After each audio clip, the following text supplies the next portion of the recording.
"Hey babe, on call till midnight," he texted. At 6:47 p.m., housekeeping handed me a white envelope at his hotel door, gold embossed. "Congratulations, Mr. and Mrs." My hand didn't shake. My smile did. A minute later, my screen lit with a calendar alert. I didn't set his shared location pinged at Harborview Suites, not the hospital. I told myself it was a vendor dinner. I put his charger in my bag anyway and drove through a thin, stubborn rain. The lobby smelled like lemon polish and coffee. A jazz station hissed under the hum of suitcases. I told the frontdesk.com voice. Wedding ring turned just so. My husband forgot his charger. Room for Ethan Wells.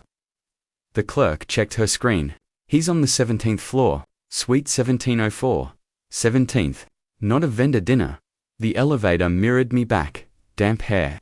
Two steady eyes. A charger cord looped like a rope around my fingers.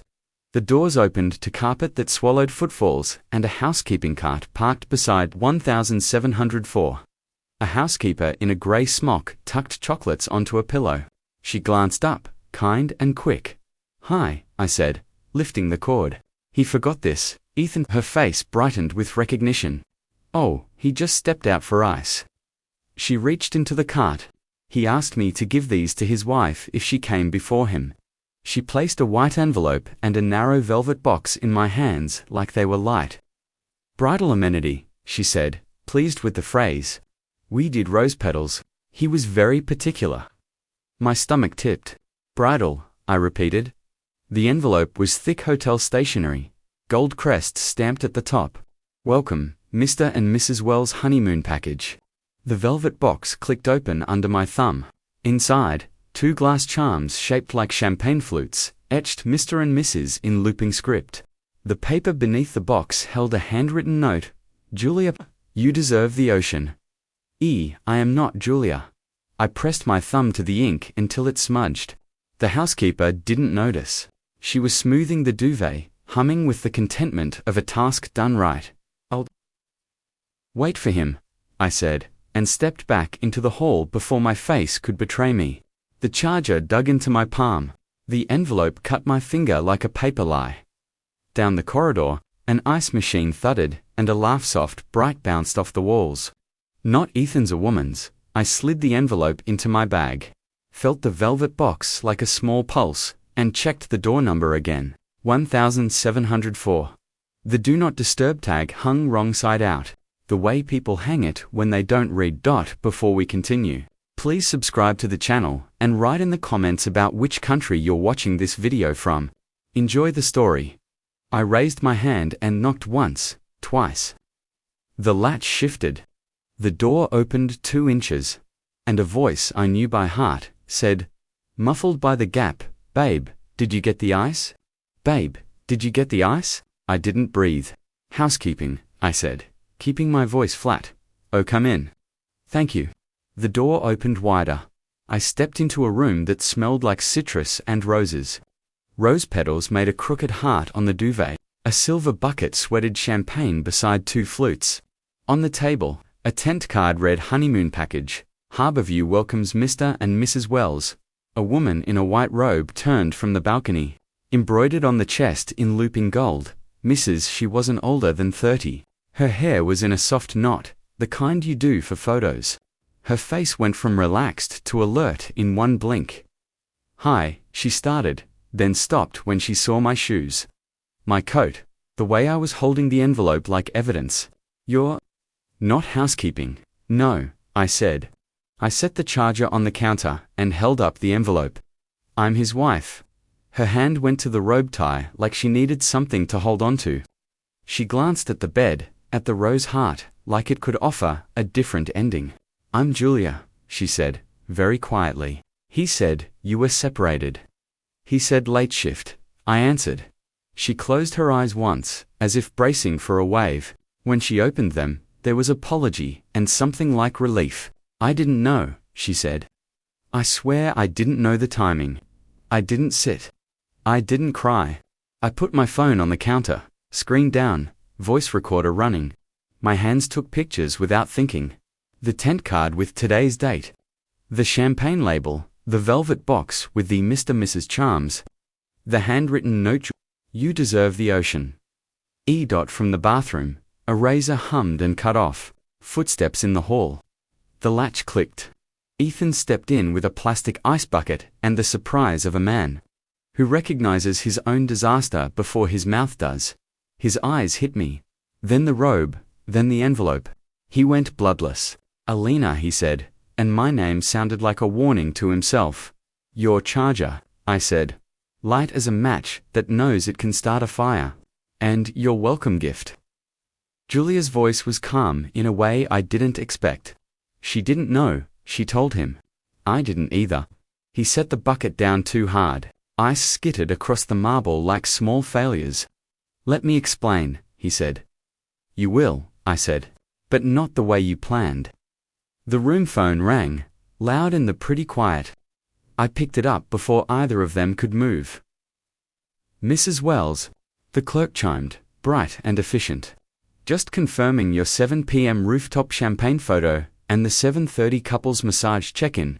I watched his face while I answered. "Yes," I said.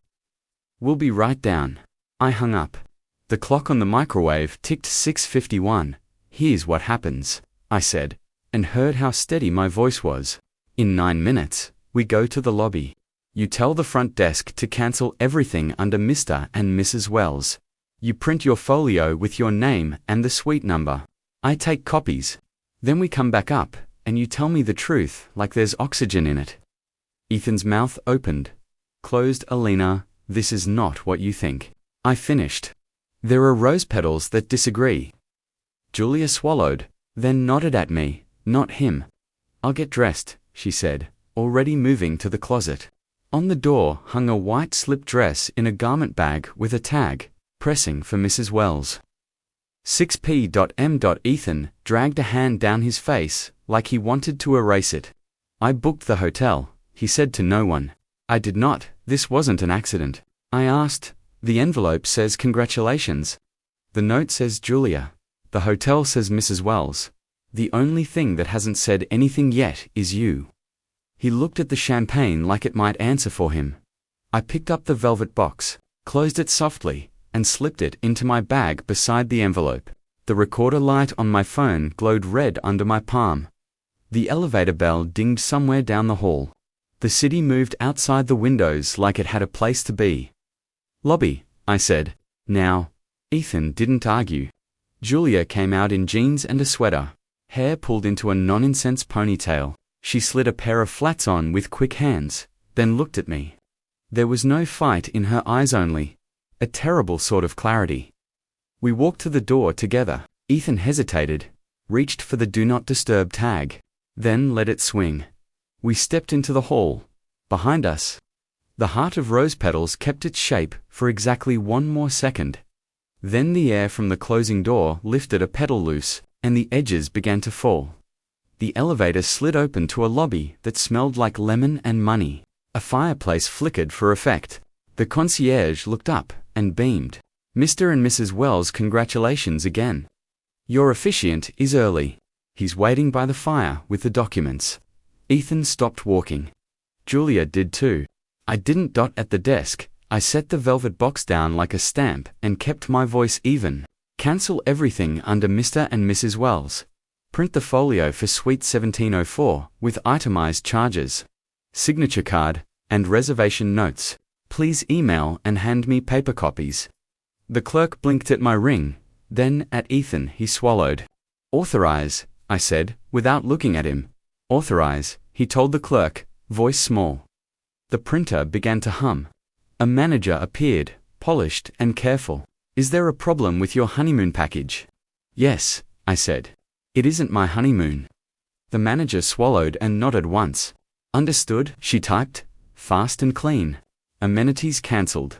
Rooftop photo credit removed. Couples massage voided with no penalty." The printer spit out pages. Reservation, Harborview, honeymoon. Guest names, Ethan Wells plus Julia Jameson. Note 4. Roses at 6 p.m. Note 7. Deliver Mr. Mrs. Charms at 6:30 p.m. Charge 11. Officiant retainer. Add-on, Sunset violinist vendor, paid by concierge card. Chargeback to guest folio at checkout. I photographed every page and emailed them to myself before the paper cooled. Mr. Wells, a voice said gently. A man in a navy suit stood by the fire with a leather binder and a soft smile. I'm Gregor Fish. We're a touch early, but the roof is clear now. I've got the county envelope and your witness lined up. Witness? I asked. Photographer, he said, kind but businesslike. Standard for private ceremonies. He lifted the binder. Inside was a manila envelope stamped county clerk, marriage license. A smaller slip peeked out. License issued Monday. Valid 60 days. The names were printed in black, Ethan Wells and Julia Jameson. Blank lines waited for signatures. Julia went pale. You told me everything was handled, she whispered to Ethan. It was, he said. And the way he said it sounded like he meant on paper. I looked at the envelope. Then at the manager. Please add a no amenities no message flag to 1704 and remove Mrs. Wells from the file. Only the legal guest names remain. Done, she said, fingers flying. And I'll require ID for any key reprints. Greg, the officiant, read the room fast. I'm so sorry, he said to Julia. To no one, to everyone. He closed the binder. This is clearly not the moment.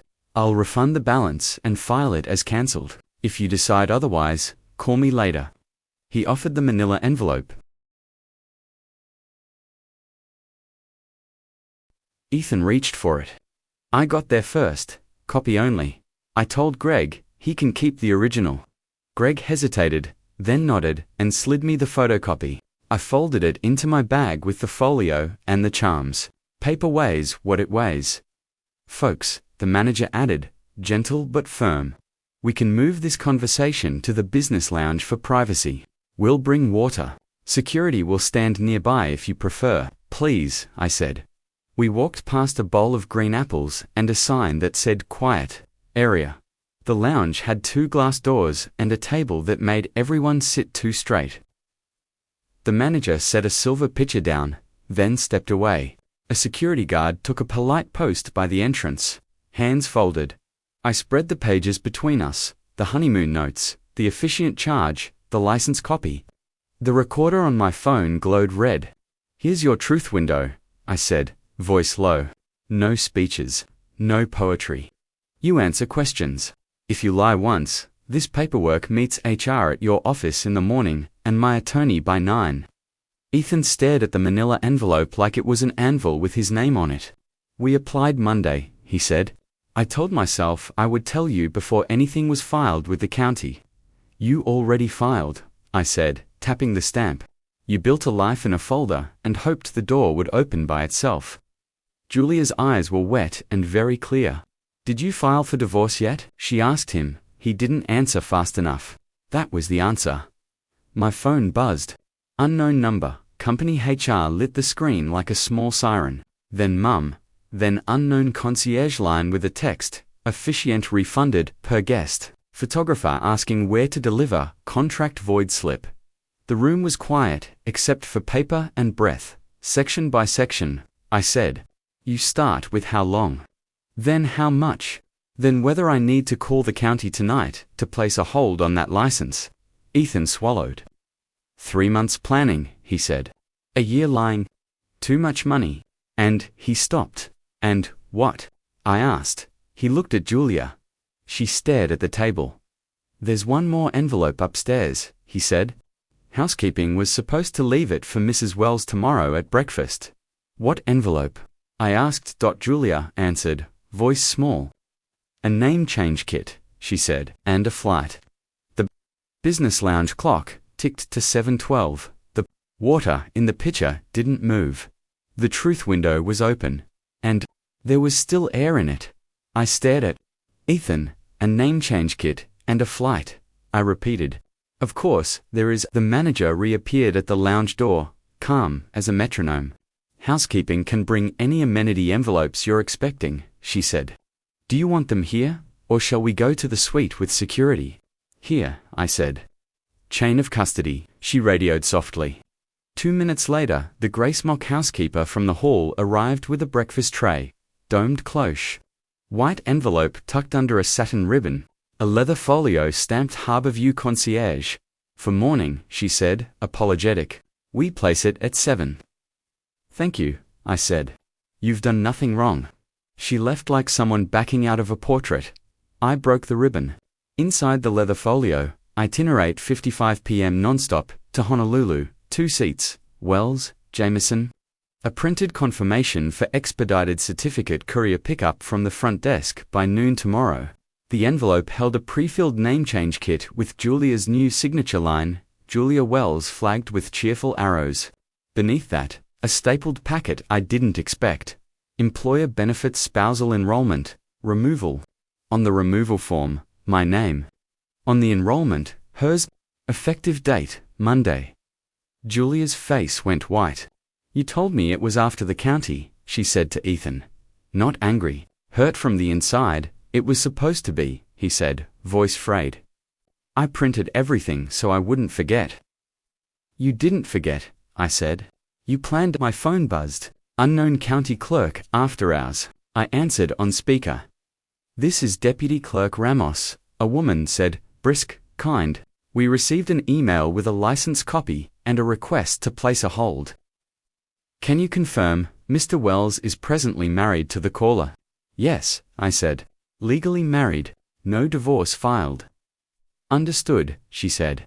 We're flagging the license record and the courier order. No certificate will be issued without proof of dissolution. I'm adding a note to require in-person verification for any changes. You'll receive a written acknowledgement within the hour. Thank you, I said. Paper clicked into place, somewhere I would never have to touch. The manager, watching, nodded once.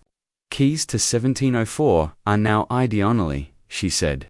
No reprints without a license on file, matching the reservation. I can also split the folio, Ms. Jameson, to a new room. Mr. Wells retains 1704 charges. Do it, I said. And add no amenities, no messaging on both. Julia turned toward me with the kind of courage that takes all of it. I didn't know, she said again. If I had, I wouldn't be here. I believe you, I said. It surprised us both how true it sounded. Ethan rubbed his eyes, a man trying to edit a scene that was already printed. Honolulu was a start over, he said. You can't start over by erasing people who are still here, I said. I slid the benefits packet to him and tapped the lines with my finger. You'll email HR tonight and withdraw these changes. You'll CC me. You'll confirm receipt. If you don't, I will send them this folio at 8 a.m. with a timeline. He nodded, small the way people nod when the ground has a tilt they can't fight. The security guard stepped closer, polite. We can escort everyone upstairs to collect personal items and move Ms. Jameson. He offered. Julia took a breath that steadied her voice. I'll pack, she said. And I want my own receipt. No charges under Mrs. Wells, ever. Done, the manager said. We stood. The concierge folio felt heavy in my bag, a spine of paper holding up something that might otherwise fall over. The officiant lingered by the fire, binder closed. When our eyes met, he gave a small, sad nod and disappeared toward the rain. As we reached the elevators, Ethan's phone buzzed. HR 8:30 a.m., call confirm. My phone buzzed, too. County clerk. License flagged acknowledgement attached. The manager's radio crackled. Security 217, guest requests access to 1704. She looked at us. That's your photographer. He's asking where to deliver the void slip. Lobby, I said. Far from our room, the doors slid open. We stepped in. Me, Julia, a guard, a tray of documents that had just changed the night. Ethan hovered, then followed. Pulled between floors he'd booked and a ground he'd finally met. On 17, the hallway smelled like rose petals and cold air. The security guard badged the lock. The green light blinked once. Inside, the heart on the duvet had collapsed into a mess of petals by the door's breath. On the breakfast table, a second white envelope waited that we hadn't seen before. Tucked under the cloche like a dare. I lifted the lid. Another packet, witness statement hotel copy, and a small ring box with a jeweler's logo. Size sticker still on the side. Julia looked at the box. The way you look at a door you now know you won't open. This ends with paper, I said, closing it carefully. And then with choices. Ethan sat on the edge of the bed, finally, out of words. The guard stood by the door. Patient. Pack, I told Julia, gentler. We're moving you, and you. She asked. I'm moving me. To, I said. The elevator chimed down the hall. There was one section of this story left to write. Julia zipped her tote with quick, precise hands. The security guard stood by the door like a patient clock.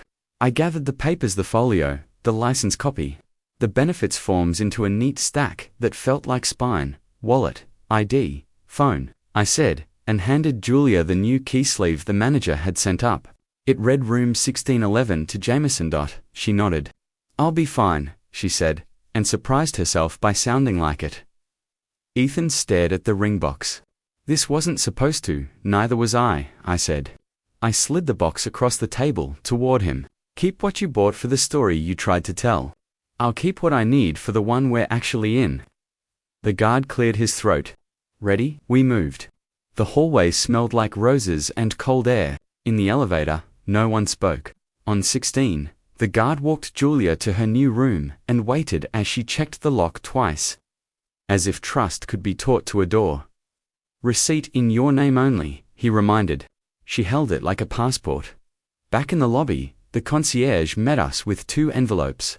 Void slip for the photographer, she said, and the efficient's refund receipt.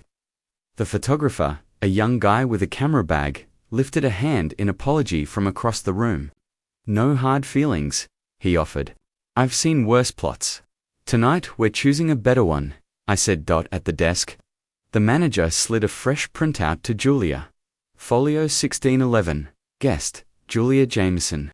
No amenities. No messages. She slid another to Ethan. Folio 1704, guest, Ethan Wells. Amenities cancelled. Charges all. She looked at me. Copies emailed where you asked, she said. My phone buzzed. County clerk. Flag confirmed. A second buzz. HR to 8:30 a.m. Call confirmed. I forwarded both to my attorney with one line. Proceed at 9. Ethan rubbed his temples. Alina, please can we talk without an audience? We will, I said. With counsel, with a calendar. Not tonight, he swallowed. Where do I go? 1704. Alone, I said. Packed by noon tomorrow. You will not come home. Text, when you're done. Your pickup window for personal items will be Saturday, 10 to 12, with my friend Nate present. After that, my locks change. He nodded, small and shattered. Okay. Julia stepped closer, voice steady. I'm sorry, she said to me. I said it upstairs, but I want to say it here. I heard you, I said. Now go rest. Turn off the Rose channel. It was a joke that didn't need to land. It landed anyway. She managed a thin smile and headed for the elevators with the guard. Shoulders squared to a new room. I turned to Ethan one last time. Send the HR withdrawal and the benefits reversal before midnight, I said. Copy me, copy yourself. Paper remembers. He glanced at the clock over the fireplace. 7:44. I will, he said. I swear. Good, I said. Because tomorrow morning, I bring this folder to daylight. Outside, the rain had slowed to a fine mist. I stepped through the revolving door and breathed air that didn't smell like roses. The valet canopy rattled softly. Across the street, a deli glowed like a small, reliable truth. I crossed, bought a coffee I didn't need, and sat where I could see the lobby's glass. People came. People went. The world didn't end because a fantasy did. I opened my email and typed, subject, separation, immediate steps and boundaries. Meet at 9 a.m. with counsel for separation agreement and interim support. Financial freeze, joint card. Separate accounts, confirm payroll redirect work. HR call at 8:30. Withdraw spousal updates and explain misuse of company travel rate. Housing. Pack out window Saturday. 10 to 12 with third-party witness. Communication, all written. No midnight calls. Emergency equals attorney CC'd. I hit send and watched the blue bar complete. The manager texted a final courtesy note, license flagged, amenities closed. Julia settled. Security on 17 until 10. I replied thank you and meant it. When I stood, the hotel looked like itself again: carpet, lamps, a bowl of apples. The only difference was a thin line under everything, straight and solid. Like tape, guiding a crowd through a door it doesn't know it needs. He said he was on a late shift. I brought his charger to the suite. Housekeeping handed me an envelope that said, "Congratulations, Mr. and Mrs. Parendo, to be the last gift for a marriage that ran on Lysand the 1st. Document in a file that would hold the truth." I walked to my car. The mist beaded on the windshield and then cleared with one sweep. Some doors close with a slam. Mine closed with a signature.